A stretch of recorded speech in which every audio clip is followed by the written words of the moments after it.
right, go and take your practice exercise and speed drill booklet out. Turn to page 23. The speed drill review exercise booklet, page 23. We're going to work on exercise 27. Exercise 27. Now, last time we worked on an exercise, and it's actually been a while. We've been doing them pretty consistently. We've had a little bit of a break.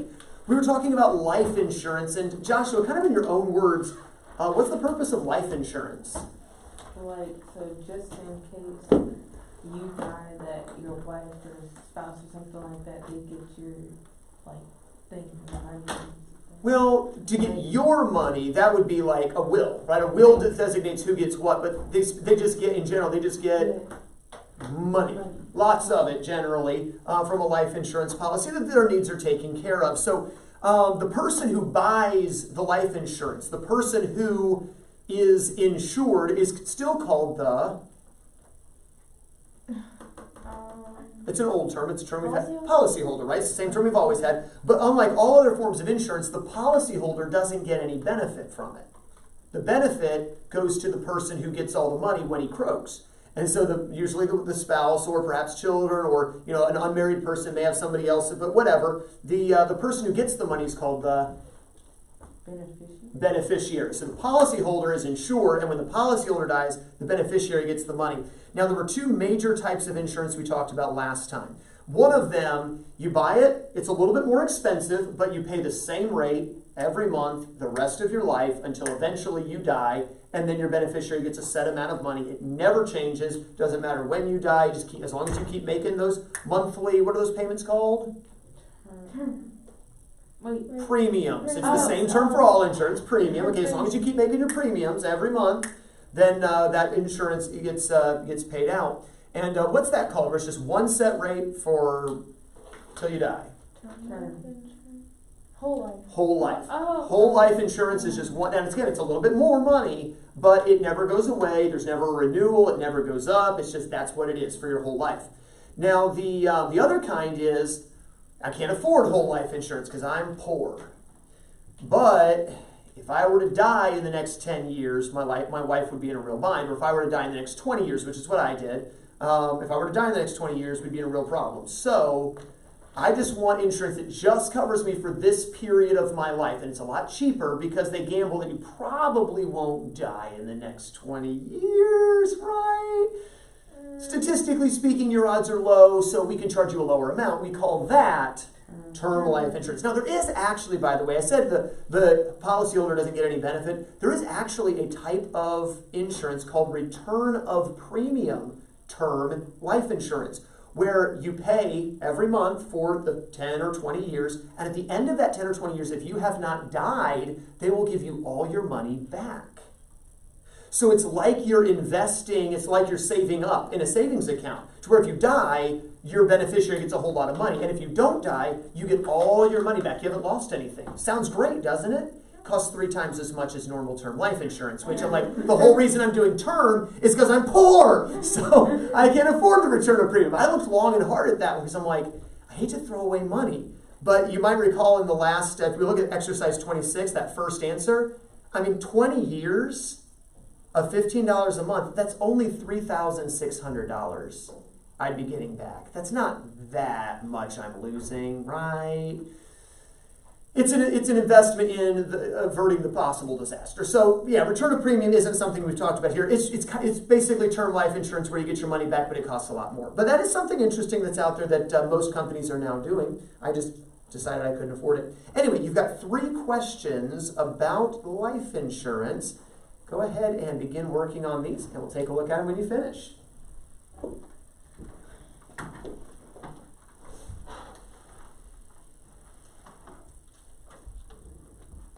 Remember the difference between per month and per year. Okay, that's going to be something you'll have to account for. Last time we struggled to remember, hey, don't forget the 12 that needs to be factored in.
about another minute or so to keep working.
Let's go ahead and take a look at these together. Either of you able to finish? The last one. Working on that last one. Number 2. All right, let's go ahead and take a look at these though for sake of time. Says Mrs. Baker purchased a $150,000, which isn't a whole lot, whole life insurance policy at the age of 32. She'll pay $165 each month for the rest of her life. If she dies at the age of 78, how much more will her beneficiary receive than she paid into the policy? Well, how much is the beneficiary going to get when she dies, class? Don't overthink this. 150,000. Yeah. Right, that's how much the beneficiary gets. So really the only question is how much will she have paid at that point, right? Well, she dies at the age of 78. How many years will she have paid into her life insurance? 46 years. But she's paying $165 per month. So I need to multiply this by 12 to get how many months of payments she's going to get. And when I do, looks like I get 552 months worth of payments. Now technically, you could have also taken the 165 and multiplied that by 12 to get yearly. Either way, you multiply and you should have gotten how much will she have paid by the time she dies, Joshua? This isn't the final answer, this is the in-between answer. The in-between? She would have paid how much total for her insurance? $91,080. Right, $91,080. That's how much she will have paid. That's a lot of money, right? But the beneficiary still gets more. The beneficiary gets $150,000, right? So how much more, subtract now, does the beneficiary get than she actually paid into the policy? And our final answer, Joshua, should have been $58,950. good, $58,920. So she still swung a profit if you want to look at it that way, okay? Questions on that first one? Joshua, sounds like you got it. Lana, question? I had the 91,080. 80. You just didn't subtract it from the 150K? Yeah. All right, yeah, so how much did she pay? Minus subtracted from how much insurance is actually going to pay out when she dies. All right, next one. If Mrs. Baker were a tobacco user, her monthly premiums would have been $210. What's the percent of increase for a tobacco user, rounding to the nearest whole percent? How do I find percent of increase, or decrease for that matter, Lana? Right, so I need to take the change over the original. Well, what is the original premium cost, class? 165, right? That's how much she is paying now. This is how much a normal person would pay, but a tobacco user has to pay more, has to pay $210. What's the change then from an original, like just ordinary healthy person to tobacco user? What's the change? 45. 45. We should have made a ratio of 45 to 165. Did we do that? I did. Change over original. It was 165. It would have been 210 with the tobacco users. You subtract to get the change, Lana. 45, and you put it over 165. At this point, if you wanted to reduce even, you could, right? You could divide a 5 out of both of these to get a 9 and a 33. Wait, 9 to 33? 30, I'm getting 33. Wait. 5 goes into 16, 3 times 1 left over. 5 goes into 15, 3 times. Yeah. And I could even reduce that, by the way, and get 3 to 11, right? If I really wanted to keep on reducing it. So that way it just makes the division a little bit easier because I'm lazy and I don't like to divide big numbers. So once we get it to this point, 11 goes into 30 class, 2 times with 8 left over, 2 goes into 80, 7 with 3 left over, 11 goes into 30, 2. You see what's going to happen? But it said as a whole percent, so as a whole percent class, 27%. Okay? I think I did something else. I multiplied 210 by 12 to get that. No way. Okay, so Lana, you did the same thing, but instead of taking 45 and 165, you multiplied these by 12 to get yearlies, which gave you really big numbers. So you did the opposite. I reduced and got it smaller. You multiplied by 12 and made it bigger. But it does technically work. It just takes a long time. But yeah, 27% increase. Joshua, did you have that? No. So in other words, nothing wrong with what you did. There's nothing wrong with it. It just takes longer. It's just because my division was wrong. I thought it was 35 at first. Gotcha. Okay. And then the last thing. Mrs. Baker could have purchased, remember back when she was 32, could have purchased $150,000 10-year term life insurance policy for, catch this, $13.50 a month. Wow. Would have been a lot cheaper, right? How much money would she have spent on that policy? Well, again, how much does she spend per month? 12. I mean, wait. 160. 160. In this $13.50. $13.50 a month, right? Yeah. But it's a 10-year policy, right? So how many months does she have to pay that much? 120 months, right? So we'll multiply this by 120. Now I'm going to knock off the 0 because it's worthless. I'm going to knock off this 0 by moving the decimal back 1 time to get 135 times 12. Did anyone get how much she would have spent on that policy if she'd done this? 162. With a 0 on the end. I mean, yeah. 1,620. So she would have spent $1,620 on the term policy. The second part asks, if she had died at the age of 78, like she did in the last problem, how much would her beneficiary receive? 110,160. 0. It's a 10-year term. If she dies at 78 and she got the policy when she's 32, when she turns 42, the policy's gone. It's worthless to her. Her beneficiary doesn't get nothing. Okay, let me try this again, Lana. She's 32. Yeah. She gets a 10-year policy. How many years is that policy good for? 10 years. So if she's 32 now, it'll last her until she's 42. So if she dies when she's 78, does that policy do her any good? The beneficiary gets I nothing. didn't even think of it. Does it make sense now? All right, and that's the point of these, again, is to help you think through things like that, right? But if I get a 10-year policy, that's not very likely. For me, for instance, I was like, okay, 10-year policy, $12, 20-year policy, $15. It's worth $3 a month to get 10 more years of coverage in my mind, right? Because that gives me a greater, and again, for me, it was covering the ages of my children. But anyway, questions on life insurance? Yes, ma'am. Wait, what was the answer for number 1 again? Like the final answer? Oh, sorry, Yeah, 58,920. When you subtract, just to do the subtraction, would have gotten it. All right, questions on this? Questions on this? Again, this is the end, by the way, of our insurance section. We've been covering that for the last month or so. Do we feel like we understand how insurance works? Life insurance, health insurance, car insurance? Again, it's not going to affect you for a few more years, obviously, but I did want you to have an understanding of what all goes on with this when you hear about insurance and you see commercials, right, for insurance and this, that, and the other. I want you to have an idea of what's going on there. All right, let me go and collect that from you and turn your books to page 445. Let's take a look at your homework from last night. Now, yesterday in our last lesson, we had we've been talking about those box and whisker plots, right, where we take a whole bunch of data and we really break the whole set of data down into how many numbers, class? 2. Wait. For a box and whisker plot, how many key numbers? 5. Oh, 5. We call it, in fact, a oh. 5-number summary, don't we? And that 5-number summary has, your min and your first quartile and your median and your third quartile and your maximum, right? But I said, again, it just kind of shows you the data at a glance, right? The 5 numbers. Yesterday, we began a whole different type of thing, and it's not even really a graph at all. It's just a list of all the numbers, but it's a quick list. Do you remember what we call that thing we were working on yesterday, Joshua? Stem and leaf plot. And the upside of the stem and leaf plot is every single data value makes it in. You can see all of it.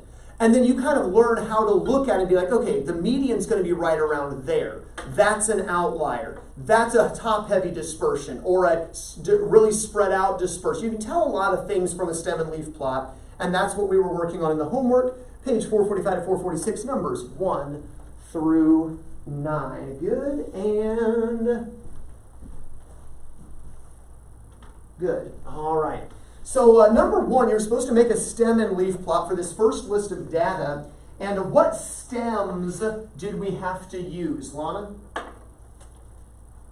11, 12, 13, 14. Good. 11, 12, 13, and 14 were our stems. And what leaves did you have after the 11, Joshua?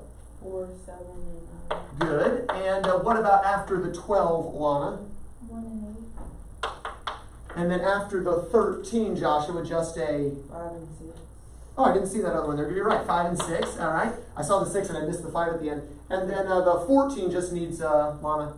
1. A 1 after it, right? So we can see that this is more of a top-heavy distribution, right? Or a bottom-heavy, technically, because 11 would be the bottom of the, gets bigger as you go. But a lower-end distribution. So technically, while we're looking, this would be the... Well, I guess in between these would be kind of the middle value, right? But probably shifting more toward the 121 for a middle value there.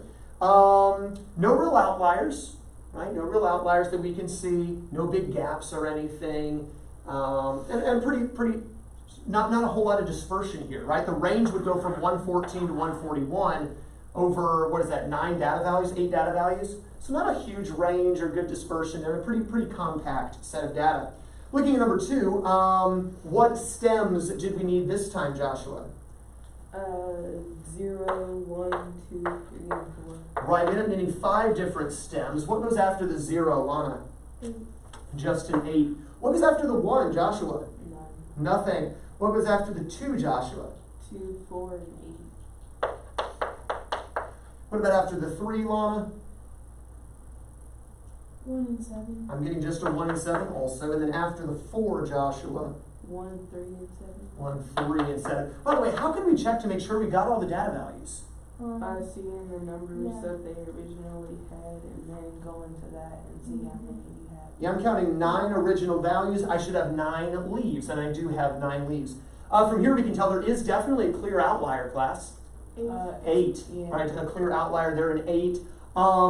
Now the mean is going to be skewed that direction then. So while we look at this, we're like, well, hey, right in between, here's where the median ought to be. If you ignored the outlier, so the median's going to actually be this number, 31. The mean is probably going to be in the 20s because that outlier is going to shift the mean toward the outlier.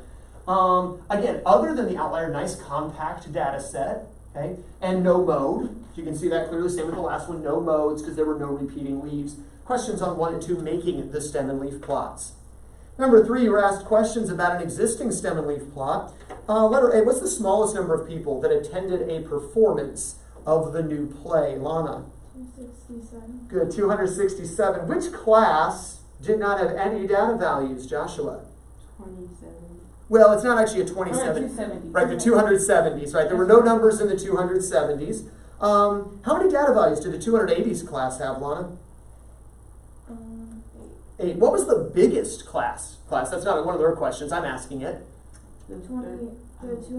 The 290s, right? Definitely the biggest class. What's the mode? Did you stumble upon a mode, Joshua?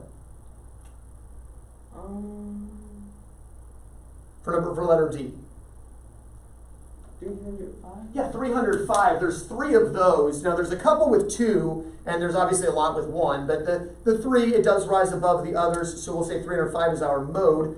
How many different performances were actually given, Lana? 6. No, I don't know. 6 is how many classes we have, or how many stems we have. The total number of leaves tells you the total number of performances. So Joshua, 33. Oh. There were actually 33 individual performances. They recorded the attendance on every single one of them. So there were a couple of down nights, right? A couple nights where there were smaller numbers of people, but most nights the attendance was over 280, right? Just a couple times where it was kind of low. How many times was the attendance 304? Lana? No. No, it was never exactly 304. How many times was the attendance 298, Joshua?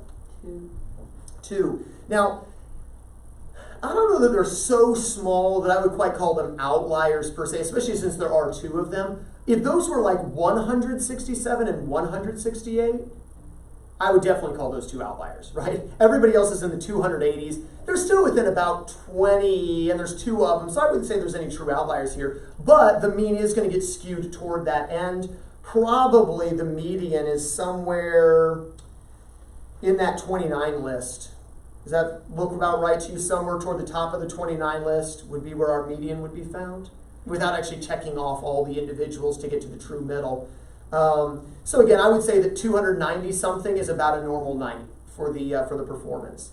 All right, number 4. We were supposed to create a stem and leaf plot for the number of cupcakes sold each day for the past month. That's a lot of data values. And they've already got them ranked. That's the good news, right? So check your work here. Start with a stem of class 9. And we're just going to have the 2 and the 7. Then a 10, which is going to get followed by 0, 6, and 8. Then 11. I've got 1, 2, 6, 8, 9. That's actually not that bad. 12 gets a 1, 4, 5, 6, 7, 9. All right, so 120s are definitely more abundant than the others. And then the 13 is our last one. 0, 5, 7, 9. All right, no outliers, right? I would say it's a pretty modular distribution here, pretty even. I'd say probably somewhere around here is about the middle, right? Just looking at it without even counting anything. I'd say the middle's right around 119, 120. Let's just say 120, smack dab between them, right? Would be about your normal. There is a mode. Barely. 121. Right, the 121s, there's 2 of them. Not much of a mode though. I mean, everybody else is at 1 data point, 2 data points. It doesn't exactly rise above. So to create a stem and leaf plot, should have had this. What range or what class has the most values? We already said class, that's the 2. No. on letter B. It's 120s. 120. And then finally it says, what's the range of sales? Remember, range, Joshua, is simply the difference between the minimum and the maximum. right, the difference between min and max, where our min is 92, our max is 139. So that's a difference, Lana, of 47. Questions on number 4, A, B, C, or C? All right, number 5 through 7, just some review here with factorials and permutations. Again, factorial can be used to find how many different arrangements of things there can be. So if you have 4 things, you're going to keep all 4, you're just going to arrange them different ways. Lana, there are 24 different ways you could do that. If you had 7 different things, wanted to arrange them in all different ways, Joshua, that would give us 5,040 different ways to do it. Now, if we had 8 different things, but I was only going to take 2 of them, how many different ways I could arrange just those 2, Lana? 56 different ways. Questions on those 3? Let's turn the page. Number 8. 6 colors of the rainbow are violet, blue, green, yellow, orange, and red. I've never seen it in that order before, but there's nothing wrong with that order. It's just backwards. How many different ways could these 6 colors be ordered, Joshua? 36. Lana. I got 720. 720, because there are 6 colors, 6 ways means 6 factorial.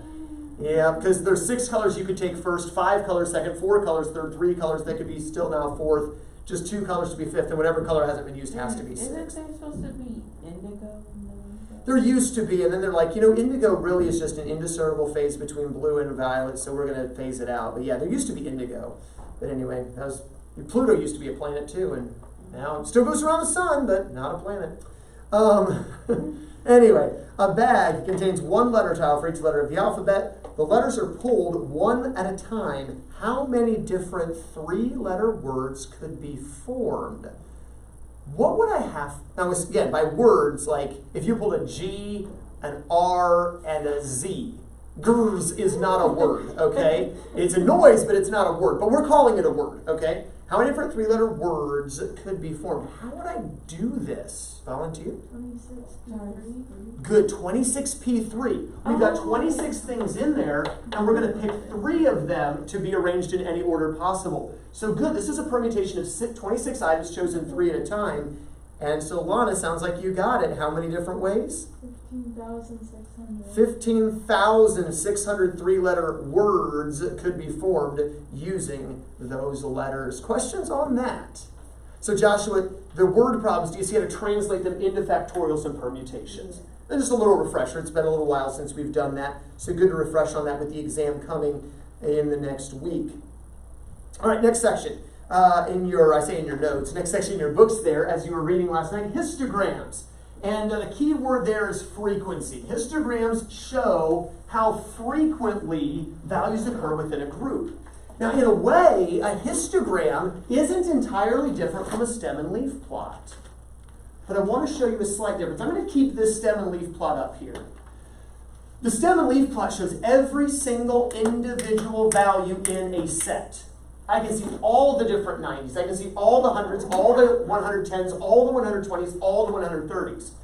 The histogram is always a vertical bar graph that shows specifically how many numbers in the 90s. So for instance, you would have 90, 100, 110, 120, 130, 140. You have these different dividing points. And between 90 and 100, not including 100, there are 2 data values. So on a scale going up the side, 1, 2, 3, 4, 5, 6, 7, 8, 9, 10, we have 2 different values that are in the 90s range. So you'd make a vertical bar that covers the entire group of 90s. Now, I can't see what values specifically are in the 90s. That's where the stem and leaf plot's better. But I see that there are 2 days in which sales were in the 90s of sales. Does that make sense? How many days were in the hundreds of sales class? 3. Now again, that shows me which 3. The histogram just shows me that somewhere in the 100 range, that means between 100 and 109, okay, there were 3 days of sales. How high should the bar for the 110s go? 4. There are 4 values in the 110s range. So we would make that bar go up to the 4. Again, this tells me what the 4 values are. This just says there were 4 days that we had sales in that range of values. Does that make sense? All right, and then of course in the 120s, this one's going to go all the way up to 7. Okay, so all the way up to here. And then finally the 130s would go to 4. Now again, this allows you to interpret data and say, okay, I know the most common sales number was somewhere in the 120s. That's normal, right? But we make it as low as in the 90s. I know that the median is probably between these 2 bars. These 2 look like they equal these 3 kind of put together. So I'm going to guess right in between, right about 120 would be my median number. You can tell some of those things. But like the stem and leaf plot, it groups into classifications. Unlike the stem and leaf plot, it just shows how many things there are, not what the individual items are. Does that make sense? So the purpose of the histogram is to show frequency. Now I want you to notice this bar graph, the bars are all touching. The reason for this is that where the 90s end, the 100s begin. Where the 100s end, the 110s begin. So because the classes are all connected, we mush the bars together. Whereas, remember that earlier bar graph where we're like having like Victor and Hector and Jill and Jane were all competing for like class office or whatever? Mm-hmm. Well, they aren't categories that blend one into the next, right? It's just they're separate, distinct people. So the bars had space left in between them. Not the case here. The histogram runs the bars together because you're specifically looking at groups that sort of blend. I could do this with grades, for instance. If we had a large class and wanted to see, okay, how many people made A's, B's, C's, and F's. So like 0 to 70 would be your Fs. 70 to 80. Notice 0 to 70 gets the same size as 70 to 80 because it's one classification. Fs, Cs, Bs, A's. Well, again, the bars would run together because where the A's end, the B's begin, where the B's end, the C's begin, and so forth, right? So that would just show the frequency within groups. All right, so they group similar values together. They show frequency within each group, and no spaces between them as one group progresses directly to the next. I do want you to underline this sentence, and I mentioned it a moment ago, but I want to point it out again. Right next to the student's graph, it says when a data value, I think it's like the third or fourth sentence in the paragraph, when a data value falls exactly on the line between two classes, it should always be included in the class on the right. Do you see that? So for instance, if a student gets a 90, well, a 90 is in the 90 to 100 range, right? An 80 is in the 80 to 90 range. A 70 is in the 70 to 80 range. So 80, you say, well, which class does it fall into? We assume it belongs with the 80s, right? This is the 70s, the 80s, the 90s, and so forth. That's why. So again, the 100 right here was counted toward the hundreds, not the 90s, because 90s goes from 90 to technically 99. The 100s goes to 100 to 109, and so forth. Make sense? So we would include that value down. Look at the graph there. We got some heights of 8th graders. Heights of 8th graders. Now, you'll notice that this graph assumes that no 8th graders are shorter than 60 inches, which would be 5 feet. So this graph assumes all the 8th graders, by the time you get to 8th grade, you've grown beyond 5 feet tall. Now, that's not always true for all 8th graders. I'm looking at my 7th graders in the back. Hey, you never know. This summer could be a big year for you, man. Come on. Anyway, Kendall, if she were here, she'd be like, I'm glad I'm not in it. Anyway, picking on her too. Anyway, so it starts at 60 inches. So 60, 61, 61 and 15/16. Now, once you hit 62, though, you go to the next category. 62.999. Okay, then you hit 64, you go to the next category. Do you see that? All right, how many students are between 68 and 70 inches tall? 7. Yep, 7 students, right? You see that second to last vertical bar is the 68 to 70 range. There are 7 students in that group. How many students are taller? You ready, Lana? How many students are taller than 66 inches?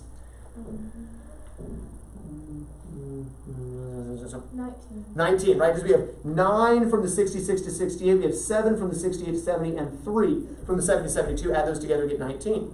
Does the histogram show how many students are exactly 64 inches tall? No. We see how many are 64 to 66, but we don't know how many are actually 64, do we? We just kind of know ranges, frequency within ranges. How many students were surveyed? Maybe Kendall bailed from the survey. She's like, I don't want to be asked to stay away from me. And we're like, outlier. Poor Kendall. 42. I mean, I got 40. Yeah, I got 4 plus 6 plus 11 plus 9 plus 7 plus 3. I got 40 there. Yeah. All right.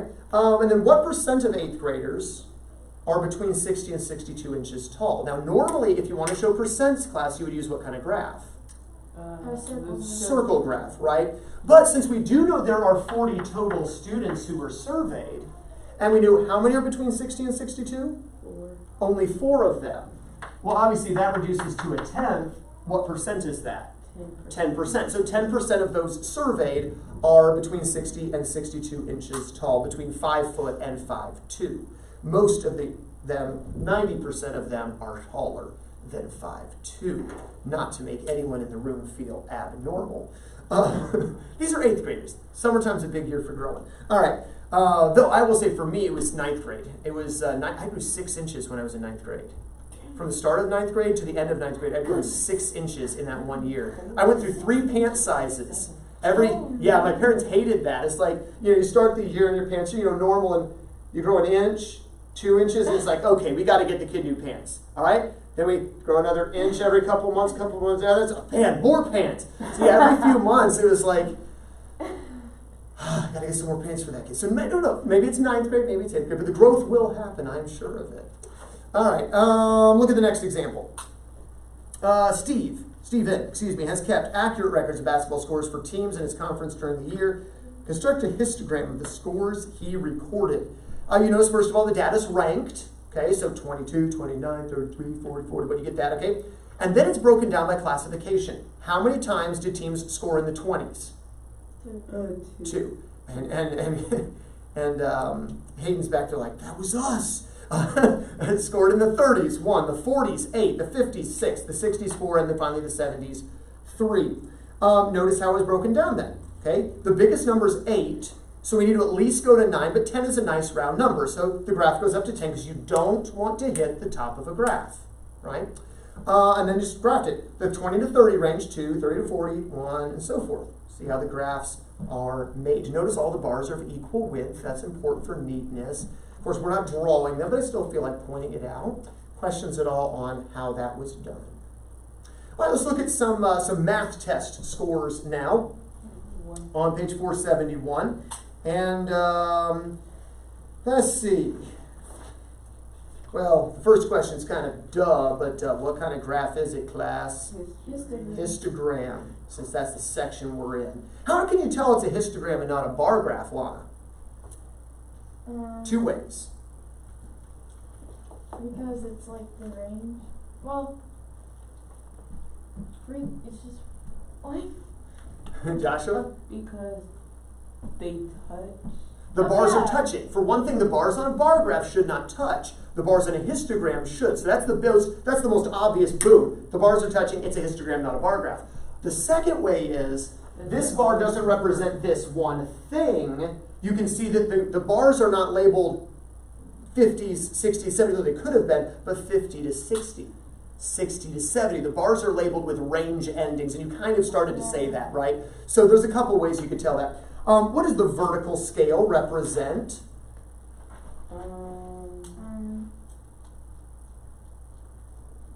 What does vertical mean?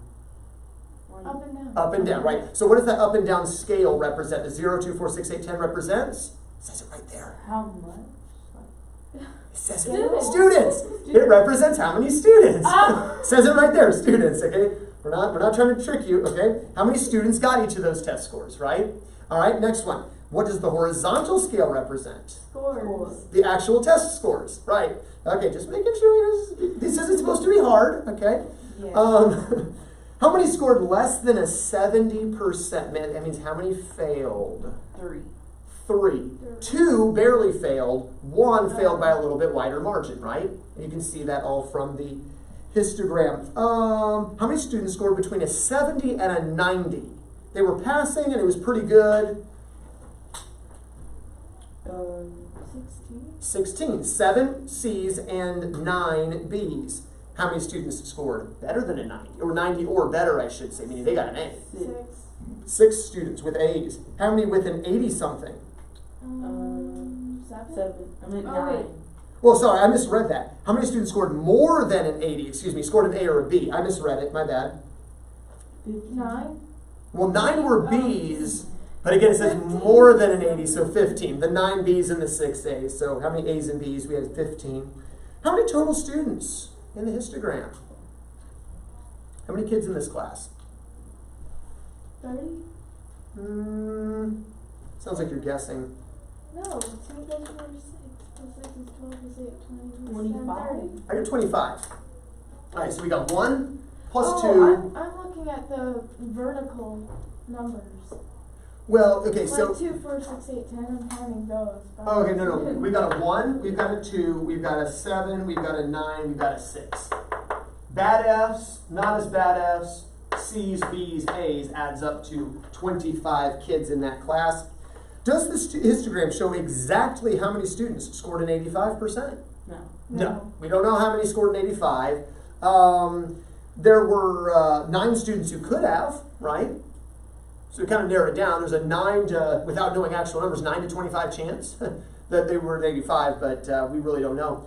What percent of the class scored less than an 80%? What percent of the class scored lower than an 80?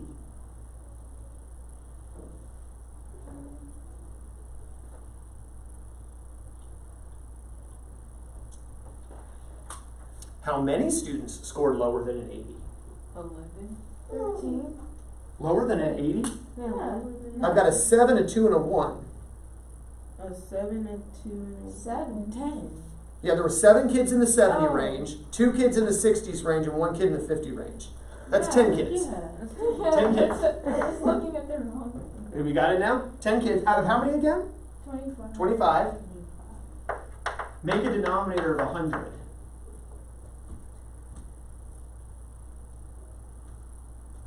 What percent?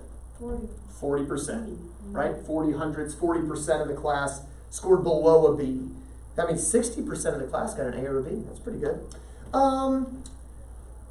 Question, why would it be better to use a histogram for test scores instead of a circle graph, a line graph, or a bar graph? Well, what would you use a circle graph for? Percent. So you can see what percent of the class scored in each range, right? But that doesn't tell you how many kids are in each of those groups. For instance, let's suppose, heaven forbid, that Joshua gets an A, and Lana gets an A, and Scott gets an F. Well, if I drew a circle graph, we would see that 33% of my class failed. That looks horrible. Until you realize there's only 3 kids. 2 made A's, 1 made F. Yeah. That doesn't look so horrible now, right? So percents can be very deceiving if the group size is really small, for instance. So circle graphs did not good. What about a line graph? Well, what's a line graph supposed to be for? Changes over time. Changes over time. Like we want to show how many kids made an A or a B up from quiz to quiz. Total number of A's and B's, total number of A's and B's, total. Hey, look, by the end of the year, there's more kids making A's and B's than at the beginning. Yay, successful teacher, successful class, kids are learning, woo! But on a single quiz, a line graph? No. What about a bar graph? Because that's kind of what a histogram is. But again, a true bar graph is going to say, this is how many kids made it 92, this is how many made it 91, this is how many made it... That could be really old, right? Where the histogram says, here's how many were in the A range, B range. I don't want to make a bar for every individual grade. That's way too much, right? So unless it's one of those quizzes, where it's like you get 100, 90, 80, 70, 60, or 0. But even then, what about misspellings? Is it 99? Anyway, turn the page. Turn the page. All the way to page 448. Yes, page 448. We are not going to draw the histograms for sake of time. Yes, we are going to do the histograms for sake of time. What am I looking at? I don't even know. I'm misreading my own notes here. My bad. Yes, number 12. All right, let's go ahead. Let's go ahead and make a histogram here. They've set it up for you. They just need you to fill in some stuff. How many different categories do we need to squeeze into this box? 5, right? There's 10s, 20s, 30s, 40s, and 50 plus. Okay, so teenagers, or then preteens, 20-year-olds who are young and invincible, 30-year-olds who are still young and experienced, 40-year-olds who are starting to fade, and 50 plus, who if they're running a race, they're probably still in really good shape, because otherwise a 50-year-old is not running a race. The first trick to making this histogram is going to be breaking the box into 5 even pieces. So kind of guesstimate, I think I could fit 5 of these and try to break it down into approximately 5 equal pieces.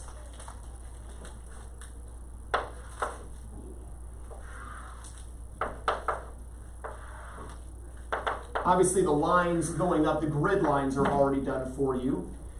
And my first number down here should be the lowest age that was allowed to participate. 38. No. My lowest age that was allowed to participate. 10. 10. Right? And so the first range was people between the ages of 10 and 20. Then the next range is from 20 to 30, then 30 to 40. and then 40 to 50 plus. Yeah. 50 plus. That's so this whole bar is going to be 50 on to death. All right. All right. So People that are 10 or so, how high do I make the bar? 38. 38. Now, how much is each minor grid line worth? 2. 2. So we're going to go up 4 of the minor grid lines. Draw across and down, and then just kind of scribble in to shade in that first vertical bar, if you will. All right, how many 20-year-olds? 51. All right, so we're going to need to take the side of this box that we just drew. We're going to need to extend that side straight up just half a box above the 50. So half a grid line above the 50. And again, kind of scribble, shade in. Don't scribble outside, just enough shading to make it obvious what we're filling in here. And then the still young but now experienced runners. 57. 57, so 3.5 grid lines, 3 grid lines higher.